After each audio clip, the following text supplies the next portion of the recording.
l'époque, entre 1603 à 1868 au Japon, il s'est passé beaucoup de choses qui fait ce qu'est le Japon aujourd'hui. Sa culture, ses traditions, ses lois et la maturité de la population. Et un jour, j'ai commencé à lire un vagabond. Une masterclass vraiment.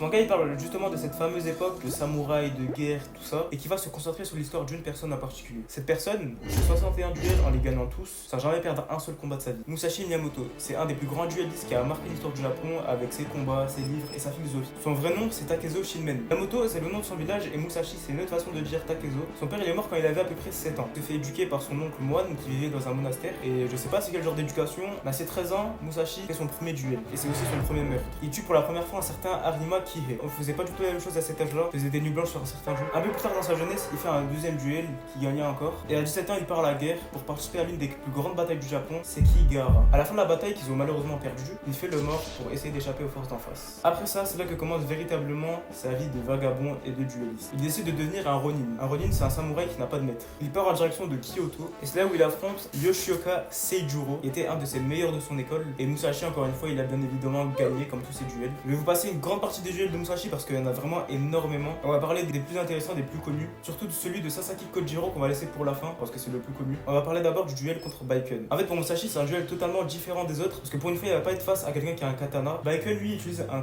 kusarigama. Ça fait une fossile reliée à une chaîne. Tout ça va permettre de immobiliser l'adversaire ou de le désarmer tout en étant à une grosse distance de l'ennemi. Et à la fin, attaquer avec la fossile qui est reliée à la chaîne. Donc il va essayer d'attraper son katana dans un premier temps pour après lui éteindre sa race avec la fossile. Mais Baiken, il est tombé sur le mauvais ennemi, il est tombé sur Musashi Miyamoto. Donc forcément, Musashi a encore gagné ce duel. À ses 28 ans, sa carrière est déjà bien entamée, il est bien connu dans le Japon. Et au même moment, il y a une personne qui est en train de se faire un nom aussi. Il a grandi dans une petite province au Japon. Ensuite, il a voyagé vers Kyoto pour faire son propre style de combat. À la fin, il part sur l'île de Ganryu. Et c'est sur cette île où il va ouvrir sa propre école d'escrime et qui va aussi se battre contre Musashi Miyamoto. C'était un petit résumé de Sasaki Kojiro. Le 13 avril 1612, Musashi et Sasaki s'affrontent et c'est l'un des combats les plus compliqués qu'il a fait jusqu'à maintenant. Ce qui rend unique Sasaki, c'est qu'il a un style bien particulier, c'est d'imiter le mouvement imprévisible et rapide d'une hirondelle. Et aussi, il utilise un katana qui est long. Et lui, Musashi, il va utiliser un sabre en bois. Donc je pense que c'est aussi pour ça qu'il a un peu galéré, mais il a réussi à le battre en lui donnant un coup à la tête tellement fort qu'il a tué. Après ça, Musashi, il continue sa vie de Ronin tout en continuant de gagner ses duels. Et entre temps, il sort un livre, son livre le plus connu, le livre des 5 anneaux, où certains l'appellent le traité des 5 roues. Il va parler de stratégie militaire, de sa philosophie et la vie.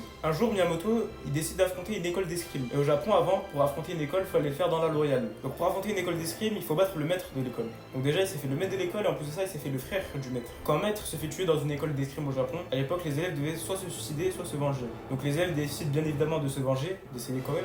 Et donc là, c'est du 60 vs 1. Les élèves décident de lui tendre une embuscade près d'un col. Et ça, Musashi il apprend, je sais pas de quelle manière, j'ai pas réussi à trouver. Le jour de l'embuscade, Musashi remarque un petit bout d'escalier où que 2 personnes peuvent passer. Donc lui, Musashi, il décide de les attirer par là. Et des fois, il se tapait des 2v1, mais il gagnait quand même. Pour les défoncer, il utilise une technique propre à lui, le Niten Ichiryu. En gros, c'est un style de combat à 2 sabres. Du coup, ça permet d'avoir une meilleure stabilité du combat. Et grâce à ça, il les éteint d'une manière. Mais d'une manière. Quelques années plus tard, vers les 60 ans de Musashi, il sent que la mort va arriver. Il décide d'aller s'isoler dans une grotte pour aller méditer et attendre la mort paisiblement. Il décide d'écrire ses pensées et un livre une semaine avant sa mort. Il parle de la vie seule, genre en gros de la solitude. Tout ce qu'il a fait dans la grotte, ses écrits et ses livres, il le lègue à ses disciples et meurt paisible. J'espère que vous avez kiffé la vidéo, n'hésitez pas à vous abonner, commenter, liker si c'est le cas. Et on se retrouve la semaine prochaine pour une nouvelle vidéo. Allez, ciao!